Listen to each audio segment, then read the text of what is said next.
A bright yellow 1930 Ford coupe appears on screen for less than 90 minutes in a 1973 movie. 50 years later, it's the most replicated hot rod on planet Earth. Walk into any car show in America and you'll find at least 3 guys who spent $20,000 and 2 years of their lives building exact copies of this car. Why? What makes Milner's coupe from American Graffiti so special that grown men obsess over every rivet, every dent, every imperfection? Here's the truth nobody tells you. This car wasn't built to be perfect. It was a $1,500 beater that George Lucas grabbed off a used car lot and turned into a legend with a quick paint job and some cheap chrome. The original owner probably paid more for it than Lucas did. Today, we're counting down 20 hidden facts about the most famous Ford ever built. Facts that will change everything you thought you knew about the fastest thing in the valley. Let's roll. Number 20.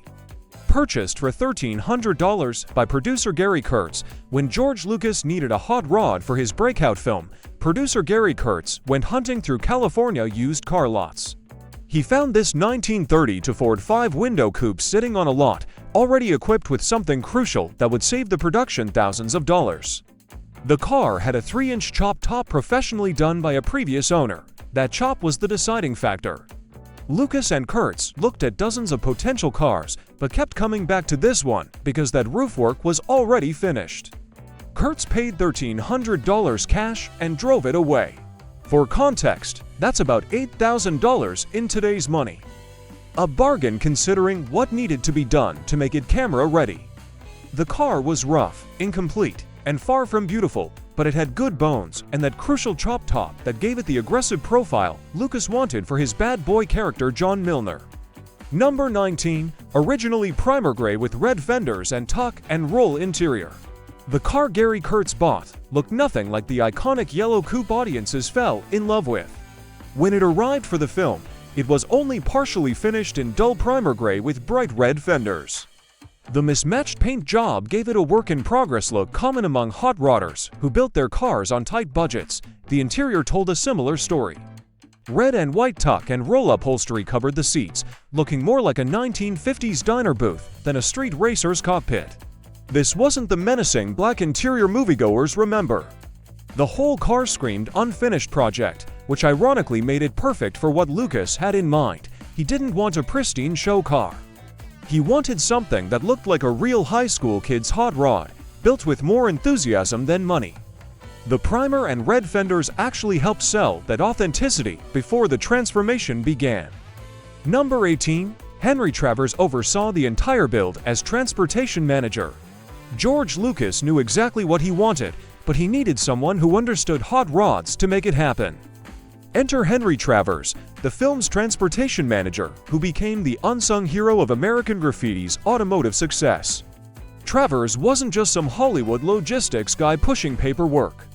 He was a genuine hot rod enthusiast who understood the culture Lucas was trying to capture. His job was to oversee the coupe's construction into a legitimate street rod that could survive weeks of filming. Travers coordinated with local Northern California shops since that's where production would take place. He managed timelines, budgets, and ensured every modification stayed true to early 1960s hot rod aesthetics. More importantly, Travers understood the difference between a show queen and a street fighter. He made sure this coupe looked like something a real kid would build, not some over-polished trailer queen. His expertise kept the car authentic while making it reliable enough for movie work. Number 17. Stock fenders removed to create traditional highboy look. One of the first major changes Travers made was radical, but essential. Off came the full stock fenders that the car wore when Kurtz bought it. Lucas wanted a traditional deuce highboy stance with that aggressive exposed wheel look that defined California hot rods. But there was a problem. California had anti-hot rod laws requiring cars to have fenders covering the wheels. The solution? A loophole that hot rodders had been using for years. Travers bolted on minimal cycle-type fenders, basically small motorcycle fenders that technically satisfied the legal requirement while maintaining the highboy aesthetic. These tiny fenders barely covered anything, but they were enough to keep cops from writing tickets during filming on public streets. This modification transformed the car's entire personality. Gone was the somewhat tame full-fendered street rod. In its place stood an aggressive bare-bones hot rod that looked ready to race. The highboy stance became one of the coupe's most iconic features. Number 16. Quick and dirty yellow lacquer paint job. With the bodywork and modifications complete, the car needed paint. But this wasn't going to be a show-quality finish with multiple coats, careful color sanding, and mirror-perfect gloss. Lucas specifically wanted a quick and dirty yellow lacquer paint job that looked like something a teenager would shoot in his garage. The production didn't have time or money for perfection. They needed fast results that photographed well under lights. The yellow they chose was bright and eye-catching, perfect for standing out in night filming sequences. Lacquer was the paint of choice for hot rodders in the early 60s because it dried fast and had that deep wet look when fresh. The shop probably shot it in a weekend, maybe running a few coats without obsessive prep work. If you look closely at the car in the film, you can see imperfections. The paint isn't glass smooth, there are slight orange peel textures and minor flaws. But that's exactly what made it perfect for the character. This wasn't Milner's show car, it was his street racer. Number 15. Interior was dyed black instead of reupholstered. The red and white tuck and roll interior had to go, but completely reupholstering the car would eat up precious time and budget. Someone on the crew had a brilliant idea. Why not just dye it? The original upholstery was actually in excellent condition, professionally done with proper pleating and stitching. Ripping it out seemed wasteful when a simpler solution existed. The prop department bought commercial-grade vinyl dye and carefully applied it to transform the cheerful red and white into menacing black. The dye job was so well executed that even today most people assume the car was originally upholstered in black. You can only spot hints of the underlying red if you know exactly where to look in deep crevices. This quick fix saved the production about $2,000 and preserved beautifully crafted upholstery work. The black interior also photographed better during night scenes, reducing glare and keeping focus on the actors. Sometimes the smartest solution is the simplest and cheapest one. This modification took maybe a day compared to weeks for complete reupholstery. Number 14. Engine is either a 283 or 327 Chevy small block. Here's where things get interesting and slightly controversial among American Graffiti enthusiasts. The exact displacement of the Chevy small block V8 under that hood remains disputed to this day. Early magazine articles from 1973 and 74 described it as a 283 cubic inch engine. But later articles, after the sequel More American Graffiti in 1979, started calling it a 327. Current owner Rick Figari has stated multiple times that the car has always had the same engine, and he believes it's a 283. So what's the truth? Most likely, it's been a 283 all along, and the 327 designation came from confused reporting or assumptions. The engine produces adequate power for the car's needs regardless of displacement. What matters more is how it was dressed up. Chrome valve covers, sprint car headers, and that rare intake manifold created the aggressive look Lucas wanted. The debate continues among superfans, but Figari's word carries weight since he's owned it longer than anyone. Number 13. Rare Manfrey intake manifold with 4 Rochester to barrel carburetors. Under the hood sits something genuinely special that even casual hot rod fans recognize as rare. The intake manifold is a Manfrey unit, a name most people have never heard unless they're deep into vintage speed equipment. This aluminum manifold was designed specifically to hold 4 Rochester to barrel carburetors in a row, creating an 8-barrel induction system that looked absolutely menacing. Manfrey was a small California company making limited production speed parts. Even in 1973, these manifolds were becoming scarce. Today, they're nearly impossible to find and command thousands of dollars when they occasionally surface. The 4 Rochester to G-carb sitting on top were common enough, being stock equipment on many GM vehicles. But seeing 4 of them lined up on that rare manifold created an iconic engine bay that hot rodders instantly recognized as serious business. Lucas specifically wanted this setup for its period-correct appearance and aggressive visual impact. That intake became one of the most copied details by tribute car builders. Number 12. Chrome sprint car style headers specified by Lucas himself. George Lucas didn't just hand off the car and say make it cool. He involved himself in specific details that would create the right look on camera. One of his personal specifications was how the exhaust headers should appear. Lucas wanted chrome sprint car-style headers that would emphasize the car's bold racing appearance. Sprint cars were, and still are, purpose-built dirt track race machines with exposed headers that look brutal and functional. That aesthetic perfectly matched what Lucas envisioned for Milner's street racer. The headers weren't hidden under the car like a street vehicle. They were front and center, chromed and visible, making a statement. Every time the hood was open or the camera showed a low-angle shot, those gleaming headers reinforced that this was a serious performance machine. The exhaust note they produced was equally important. That raw, raspy sound of open headers became part of the car's character. Lucas understood that cars in movies need to look fast and sound fast. Those headers delivered on both counts. Number 11. Super T10 for speed transmission for reliable performance. Behind that Chevy small blocks had a transmission chosen for both authenticity and reliability. The Super T10 for speed was a bulletproof gearbox that could handle serious abuse. This wasn't some fragile vintage transmission that might grenade during filming. The Super T10 was a workhorse used in performance applications throughout the 60s and early 70s. It could handle way more power than the Chevy engine produced and shift cleanly take after take.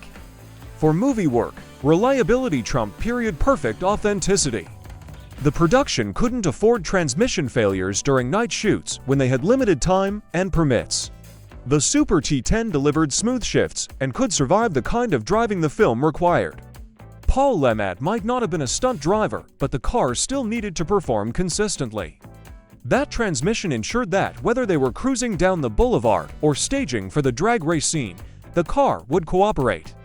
Its robust construction meant Travers didn't have to constantly baby or repair it, it just worked. Number 10. 1957 Chevy rear end with 4.11:1 gears. The drivetrain's final component was chosen specifically for one purpose: brutal acceleration off the line. A 1957 Chevrolet rear end, housing a set of 4.11:1 gears, gave the coupe drag racing launch capabilities. Those are seriously steep gears that prioritize acceleration over top speed or fuel economy. With that ratio, the engine would be screaming at highway speeds, probably turning close to 4,000 RPM at 70 miles per hour. But for stoplight to stoplight racing, which is what street racing was all about, those gears were perfect. First gear launches would snap your head back. The car would jump off the line like it was shot from a cannon. This wasn't a highway cruiser built for cross-country trips. This was a purpose-built street racer optimized for quarter-mile runs and showing off at traffic lights. The 57 Chevy rear end was a popular swap because it was strong enough to handle abuse and parts were everywhere. If something broke, any speed shop could get replacement components overnight. Number 9. Detachable camera platforms fabricated for filming interior scenes. Movie magic required some clever engineering that most viewers never think about. How do you film actors sitting inside a car while it's moving and capture their expressions clearly? The solution was ingenious detachable camera platforms custom fabricated to bolt onto the coupe's frame rails. These steel platforms were designed to hold the heavy 1970s film cameras and camera operators without flexing or creating dangerous situations. They could be installed in about 20 minutes using existing frame mounting points, meaning no permanent modifications to the car. The main platform extended out from the rear like a diving board, allowing camera crew to sit behind the car and film forward through the back window. This captured those iconic shots of Paul Le Mat as Milner and Mackenzie Phillips as Carol talking while cruising. Another smaller platform attached to the front for reverse angle shots. Everything was painted flat black to disappear on camera. After filming wrapped, the platforms were removed and stored. Decades later, someone realized they were valuable movie memorabilia. These simple fabrications made the in-car scenes possible. Number 8. Henry Travers actually drove the coupe during the drag race scene. Here's a piece of trivia that surprises even hardcore American Graffiti fans. During the climactic Paradise Road drag race at sunrise, that's not Paul Le Mat behind the wheel of the yellow coupe. It's transportation manager Henry Travers doing the actual high-speed driving. Insurance companies get nervous when lead actors do dangerous stunts in irreplaceable picture cars. Lemat handled all the close-ups and dialogue scenes where you can clearly see his face. But when the coupe was really hauling down Paradise Road at speed, Travers took over wearing Lemat's costume. This wasn't unusual for Hollywood productions. What made it special was Travers' genuine enthusiasm for the role. He built and maintained this car through the entire production. Getting to race it on camera was probably a dream moment. Travers knew the car intimately, understood its quirks and capabilities. He could launch it cleanly, shift smoothly, and keep it under control at speed. The consistency between takes showed his experience. Each pass looked identical because a real driver was executing them. Number 7. Only 10 minutes of usable sunrise light for the drag race filming. The Paradise Road drag race scene required perfect dawn lighting to create that magical golden hour look. But sunrise waits for no one and cinematography schedules. Director of photography Haskell Wexler and George Lucas had approximately 10 minutes of usable light each morning where the sky had that specific blue-orange glow they wanted. This created enormous pressure on the entire crew. Everything had to be choreographed perfectly because there were no second chances until the next dawn 24 hours later. They tried for multiple mornings, dealing with weather and technical issues. When everything finally aligned, they had 6 cameras positioned at strategic angles along the road. Every actor, vehicle, and crew member was in position before the sun touched the horizon. Once that golden light appeared, they had to execute the race, the crash, and all reaction shots in one continuous sequence. The entire production held its breath. If a car stalled, a camera jammed, or an actor flubbed a line, they'd lose the shot. The crew had rehearsed like a military operation. When the magic moment arrived, they nailed it with minutes to spare. Number 6. Used again in more American Graffiti with new paint job. After the massive success of the original film, the coupe sat on the Universal Studios lot for 6 years gathering dust. Then studio executives decided to cash in with a sequel. More American Graffiti brought the car out of retirement in 1979. But 6 years in storage had taken a toll. The original yellow lacquer paint had faded, checked, and deteriorated from sun exposure and neglect. The car needed refreshing before cameras could roll again. Universal sent it back to Orlandi shop, the same place that did work on the original.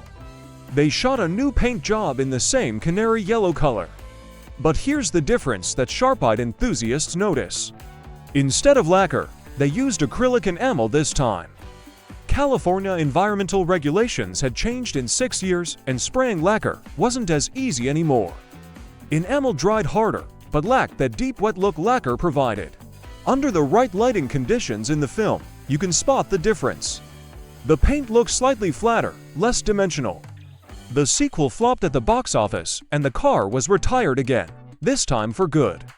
Or so Universal thought. Number 5. Sold to Steve Fitch through sealed bid auction.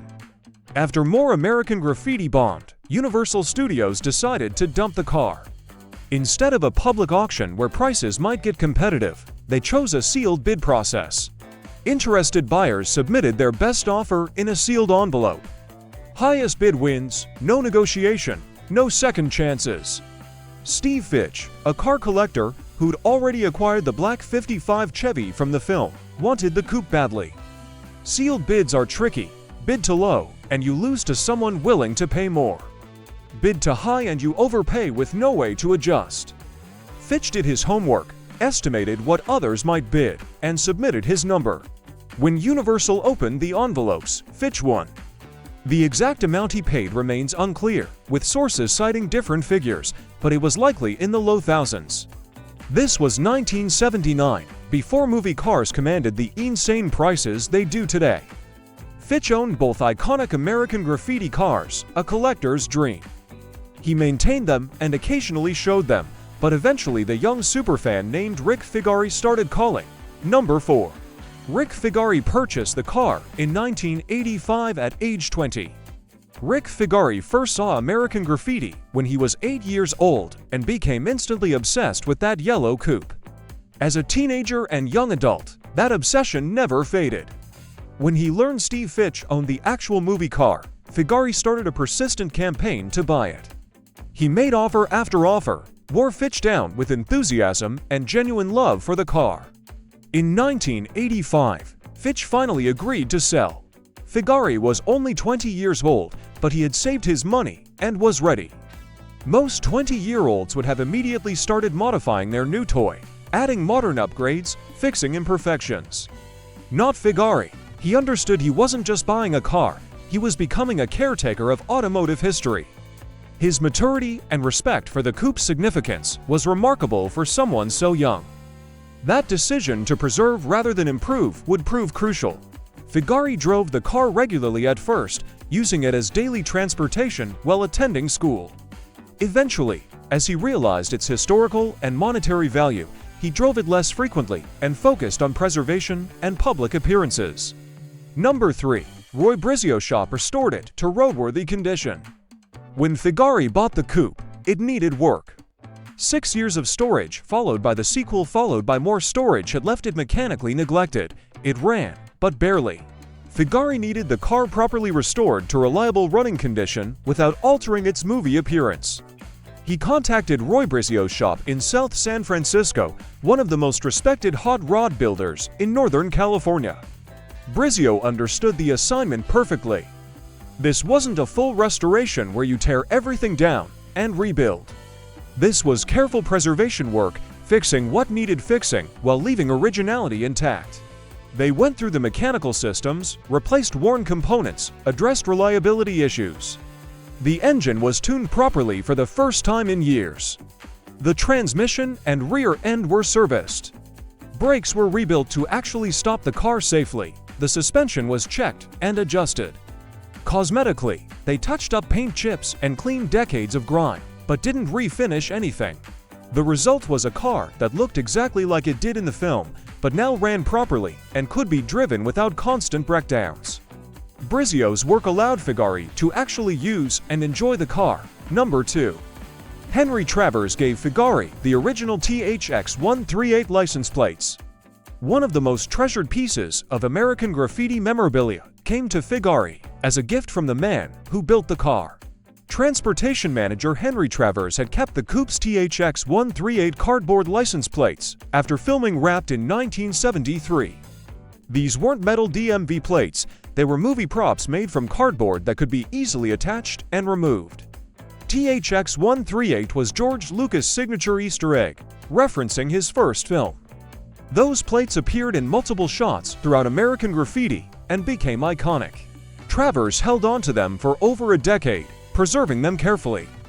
When Figari became the new owner and showed his genuine passion for maintaining the car's legacy, Travers decided the plates belonged with the coupe. He gave them to a very appreciative Figari who understood their significance. Having the actual license plates from the film, given by the man who oversaw the car's original construction, connected Figari directly to the movie's history. Those cardboard rectangles are priceless pieces of cinema history. Number 1. Most duplicated 1932 Ford in hot rod history. Walk into any decent-sized hot rod show in America, and you'll probably spot at least one, maybe 3, or for American Graffiti tribute cars. Despite all its quirks and imperfections, Milner's coupe became the most replicated 32 Ford ever built.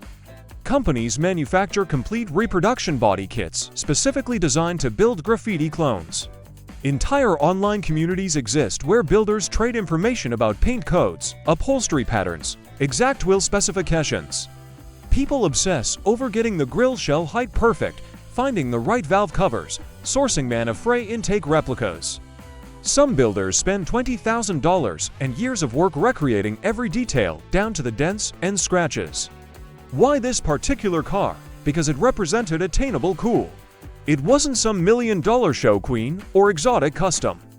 It looked like something a real kid could build with junkyard parts and determination. That authenticity resonated with hot rodders who saw themselves in John Milner. The coupe proved you didn't need perfection to be legendary. 50 years later, its influence on hot rod culture remains stronger than ever. Lucas created an icon by accident. Which of these 20 facts surprised you the most? Hit subscribe for more legendary movie car deep dives.